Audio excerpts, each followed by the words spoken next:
আমাকে 5 বছর সময় দেন, পুরো দেশের শিক্ষা সিস্টেম চেঞ্জ করে দেবো ইনশাআল্লাহ।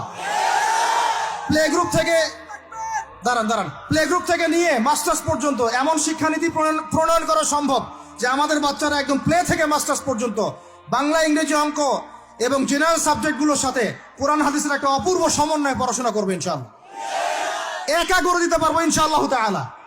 আমাকে এরকম 100 জন শিক্ষাবিদ দেন, 100 জন আলেম ওলামা দেন, একটা প্যানেল করে দেন, পুরো দেশের শিক্ষা চেঞ্জ করে দেওয়া যাবে ইনশাআল্লাহ। যাদেরকে রেখেছেন এদের মাথায় গোবর আছে, যাদেরকে রেখেছেন এদের মাথায় টাটকা গোবর আছে। বইপত্রগুলোর অবস্থা দেখেছেন? বইপত্রগুলো ঘাটাঘাটি করেছেন? সমকামিতা প্রমোট করছে আমাদের দেশের মধ্যে, ট্রান্সজেন্ডার প্রমোট করছে আমাদের দেশের মধ্যে, আমাদের বাচ্চা কাচ্চা কচি কাঁচা বাচ্চাদেরকে শারীরিক শিক্ষার নামে যৌন শিক্ষা দিচ্ছে। এগুলো আমাদের মুসলমানদের শিক্ষা? এটা চলতে থাকলে দেখবেন অচিরেই কোনো মানুষ বাচ্চাদেরকে স্কুলে পাঠাবে না, এটা অরুচি ধরে যাবে। তখন কি হবে? কোটি কোটি স্কুল, কলেজ, বিশ্ববিদ্যালয়ে খা খা করে পড়ে থাকবে, কেউ পাঠাবে না ওখানে।